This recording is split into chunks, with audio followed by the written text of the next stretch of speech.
باز یک نفر متهم به دست داشتن در حمله تروریستی در شهر کراسنogorsk در کنار مسکو به حبس گرفته شد.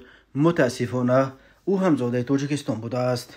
بنا به گزارش تلگرام کانال دادگاه نهایی بسمانی شهر مسکو روز 5 اپریل سال 2024 زاده تاجیکستان شریف زاده محمد زویر را که بر اساس ماده 205 قسم 3 بند به کودکس جنایتی روسیه به دست داشتن در حمله تروریستی عیبدار می شود، برای 1 ماه و 18 روز یعنی تا 22 ماه سال 2024 به حبس پیشکی گرفت. تفصیلات دیگر در این باره داده نشده است.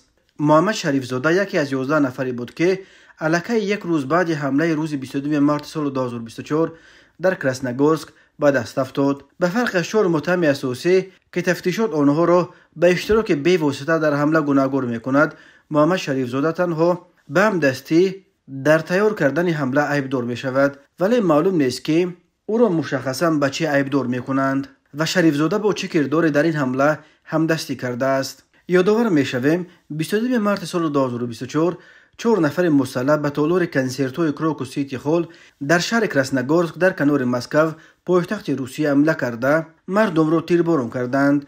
در نتیجه تیرباران و سوختار بعدی 144 کس کشته شد. با اتهام دست داشتن در این حمله تا امروز دست کم 17 نفر دستگیر شدند که 15 نفرش از جمله همه 4 متهم اساسی متاسفانه از تاجیکستانند.